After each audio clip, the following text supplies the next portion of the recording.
All right, let's get restarted. In this segment, each of the three of us is going to present solutions. This is the solutions part. We pretty well developed the problem set and the perspective. Now we're on to the solutions aspect. So I'm going to start first. And what I will talk about is business knowledge engineering, including business rules, concept modeling, and policy busting. That's where I want to concentrate. So to do that, I'm going to beg your indulgence just a little bit. We're going to talk about the game of baseball. I know that baseball is not that familiar to you, but it's an analogy, it's a story, so just follow with me. I think you'll understand the point that I'm getting at here. So this is a thought experiment that will lead us into some observation about rules. So imagine that the US and Canada and Jamaica and Cuba were totally closed societies. And they only allowed one visitor per century to bring in a new game idea.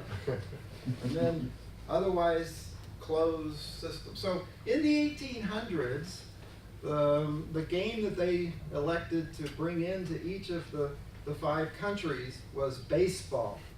And so Abner Doubleday, the guy who allegedly invented baseball, but maybe not, arrives in each country for one day, and he talks about the things of baseball, which includes batters, you try to hit the ball with a bat, pitchers who throw the ball, strikes, balls, bases, runs, innings, all the other concepts of baseball.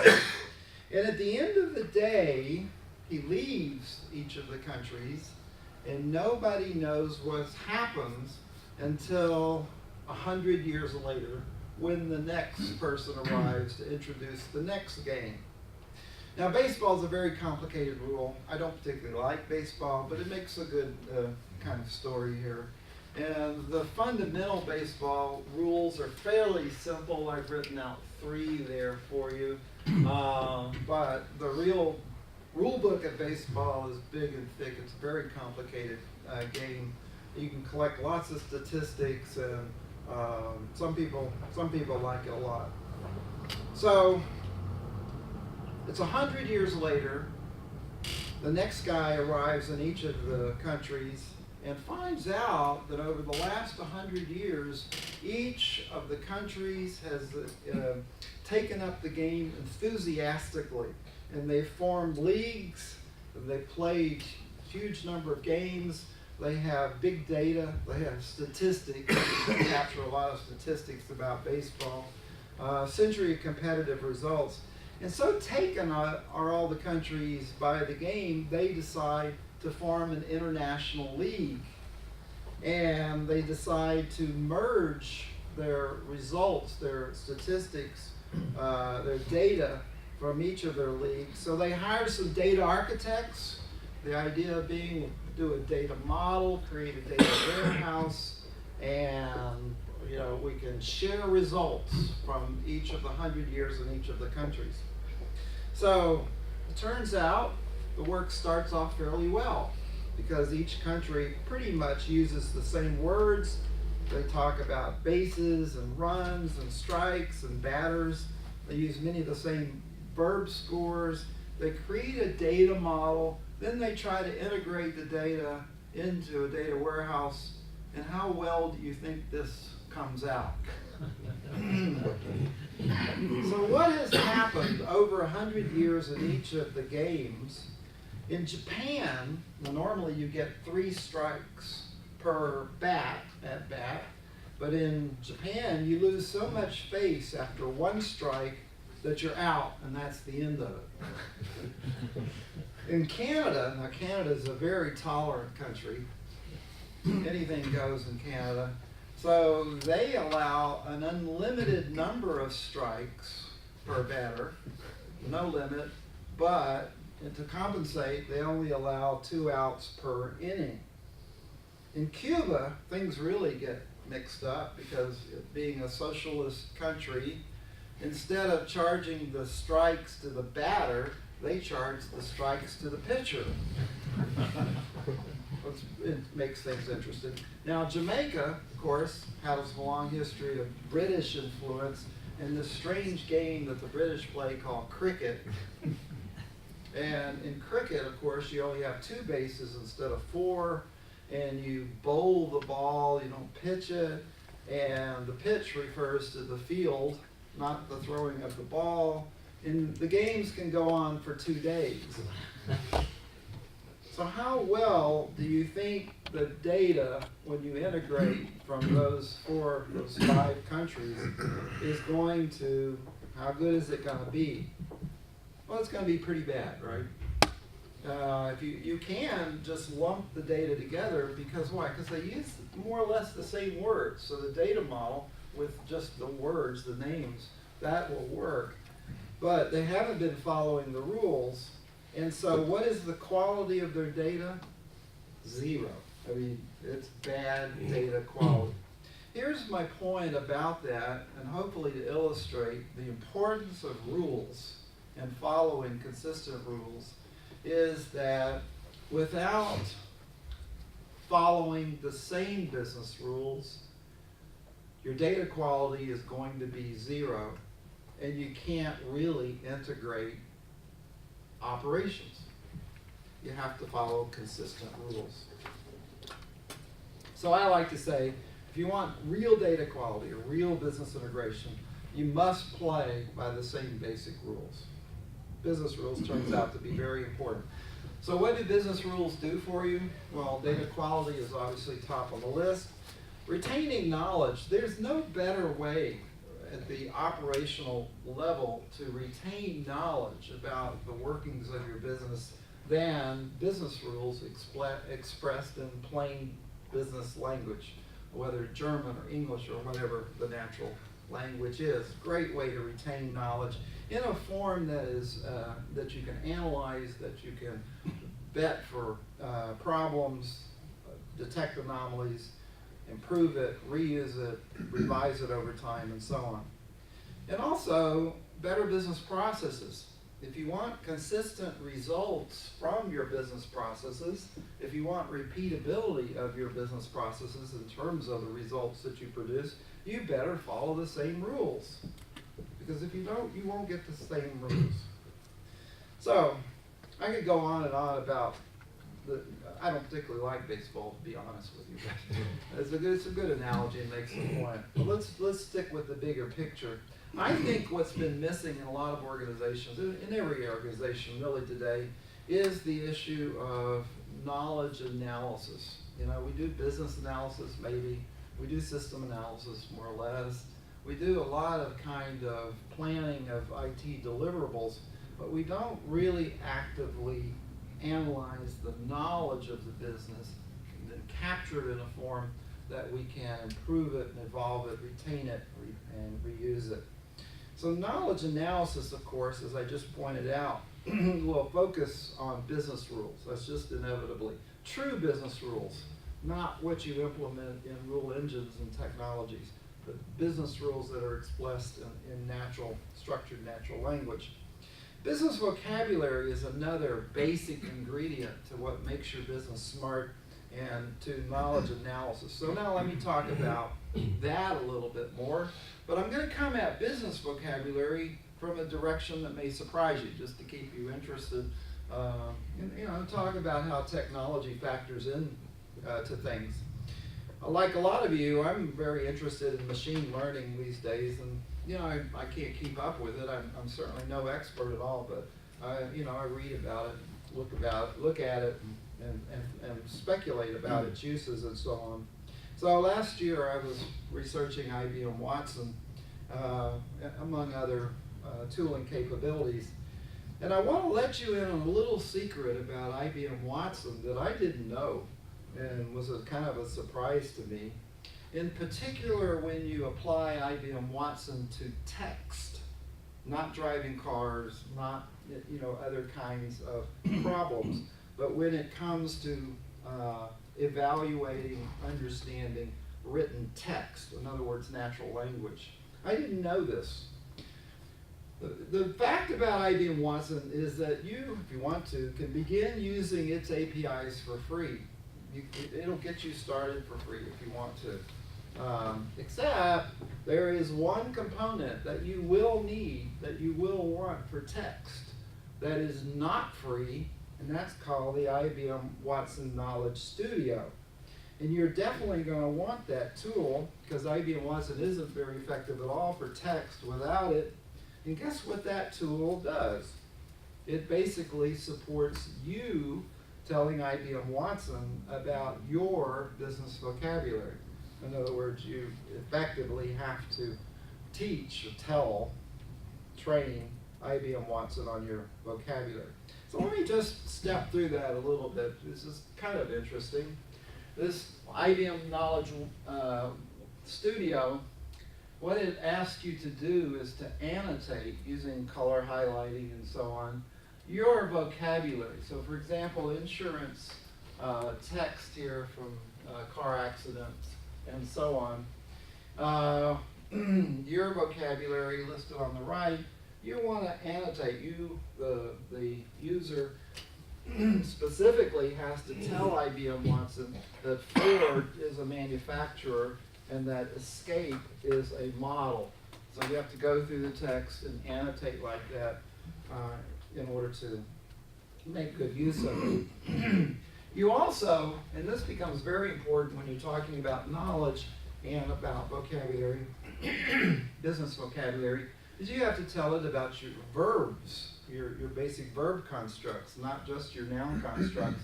So here, the annotator is telling IBM Watson that Ford manufactures Escape. There's that semantic connection between those two terms. Now, stepping back, let's suppose you don't do that with IBM Watson, and you just train it like a lot of AI training is done with vast quantities of data, but you have not annotated your vocabulary. How smart is IBM Watson when it comes to the normal kind of training that you might do if you didn't focus on vocabulary? It's not very smart. It doesn't do very well.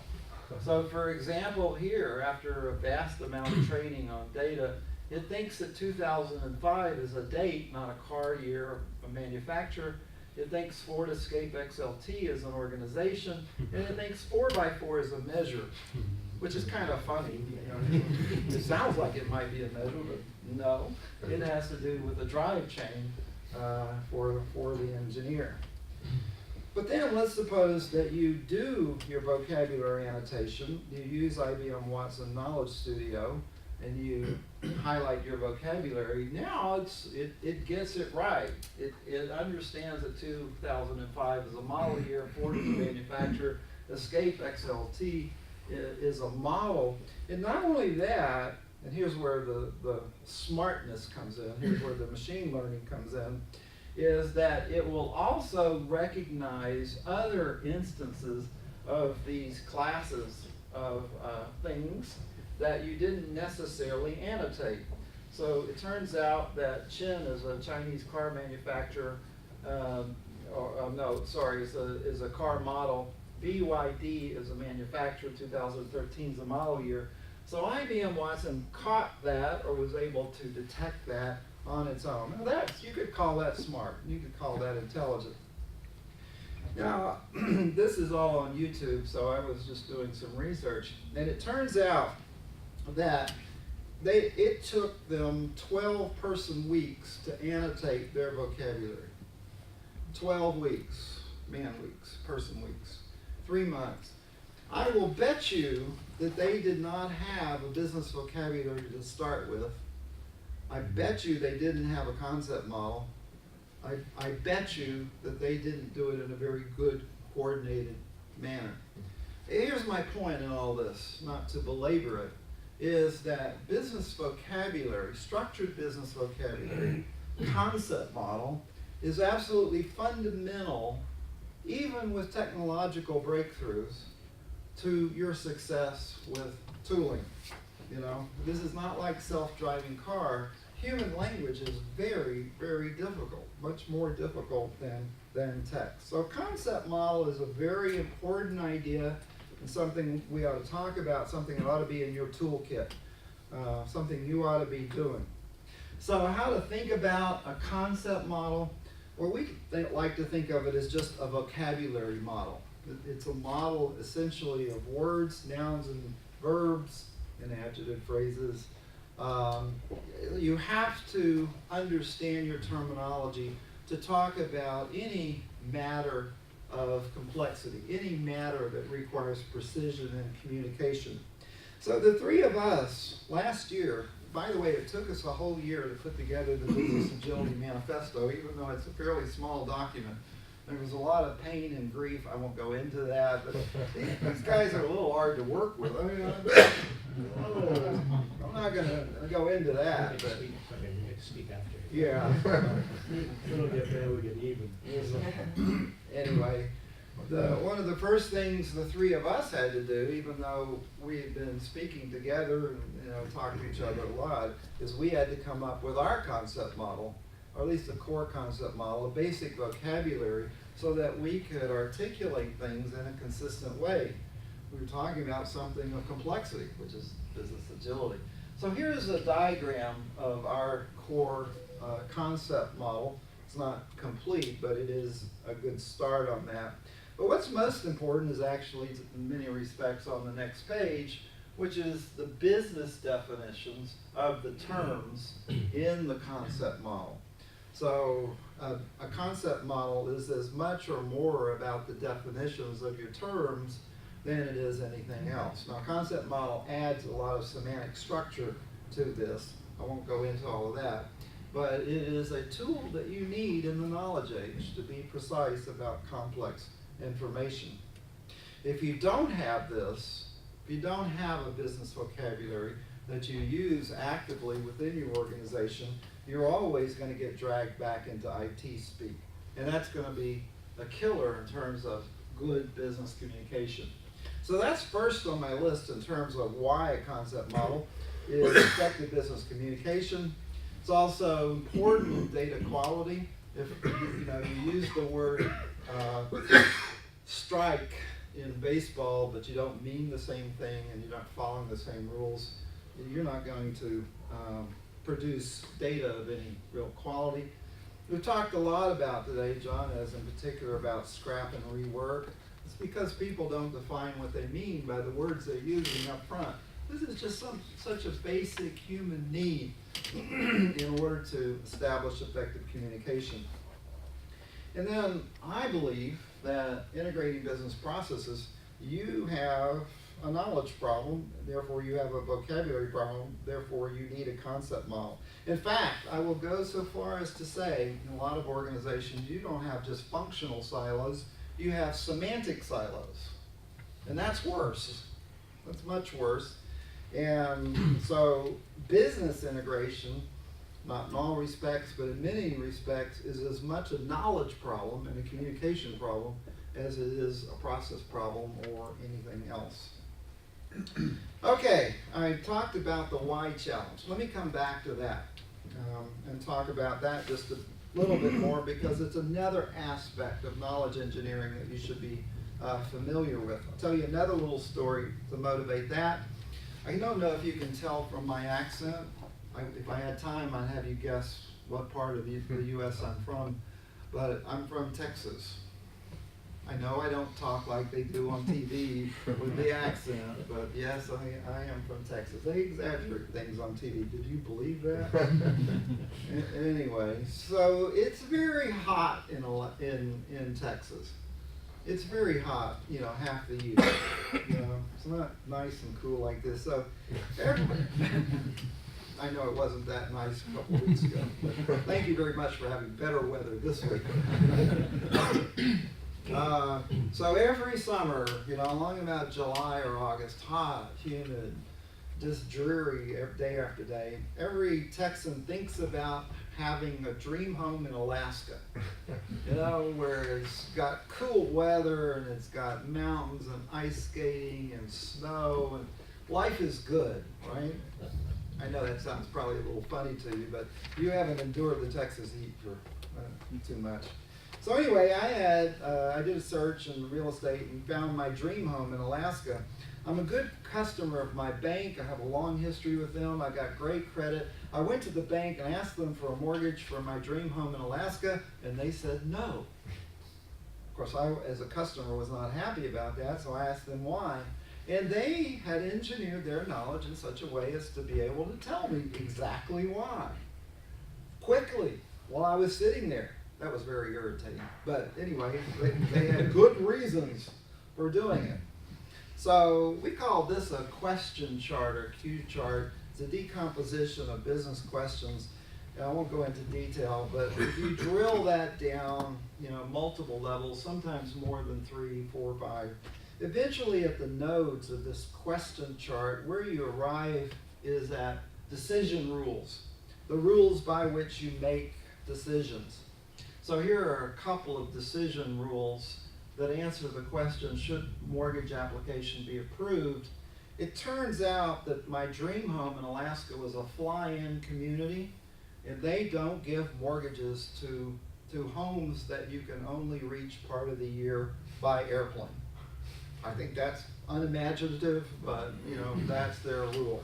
You can't get there by a year-round road, they're not going to mortgage it, or they're not going to give you a mortgage.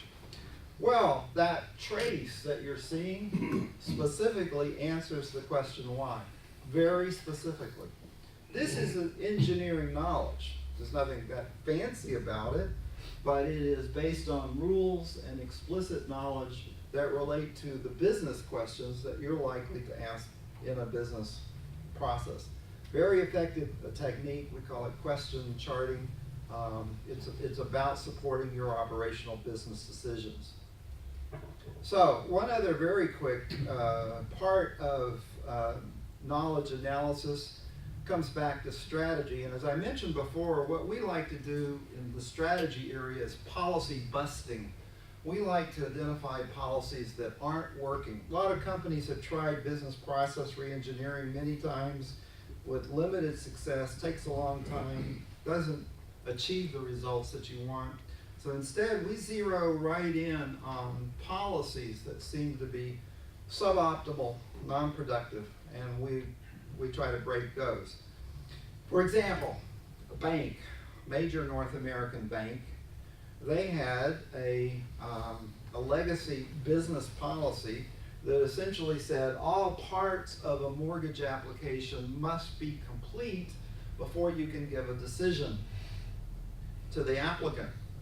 Now that could take a long time because you have to have the property inspected on site and so on. And meanwhile, these days, if you wait a long time to give a decision to a customer, what are they going to do? They're likely to walk out the door and go down to your competitor who can give them answers faster. So bust that policy. Zero in on what's wrong with it and what can be changed. Turns out the biggest delay is in the property inspection, which can be done after the fact. So revising the policies, you can give them partial decisions or in transit decisions. You can give them a decision that says, yes, we will accept your mortgage, except subject to the property inspection, which we'll do later. Most properties are approved upon inspection. That way you keep the customer hooked, you give them a sense of steady progression in the process, and they're much more happy. A much more clever way to apply knowledge into the process to connect with the customer and keep them hooked. Well, I have several stories about that, but I'll just stop there on that and just finish out my time talking about the landscape of business governance. Now, knowledge is key to business governance, especially policies. What happens in your organization today is that you have all sorts of what we call governing rules. They can come from contracts, agreements, laws, statutes, business policies, so on and so forth. And somehow in your organization, those things get implemented in various forms, in various places, in various ways. And it's sort of a mystery of how you get from those sources down into those places and points of implementation.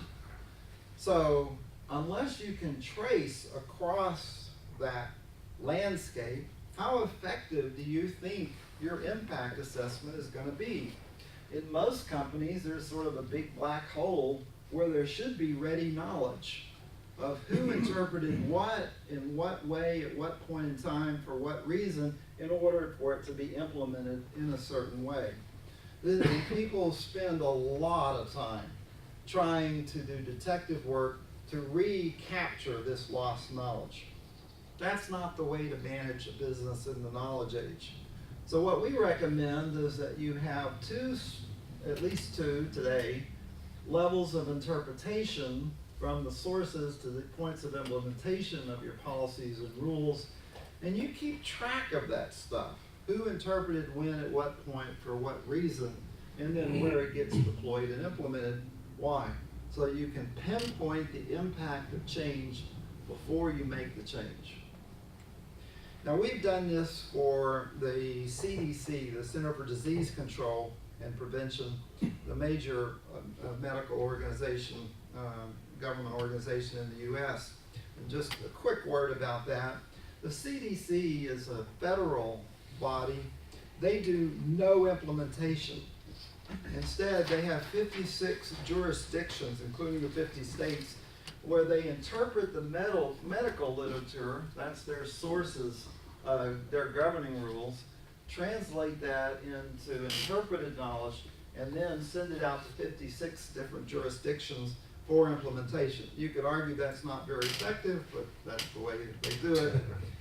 In today's world, you can imagine how many mistakes, how many errors, because they have not interpreted the sources centrally and then distributed that out to the 56 jurisdictions.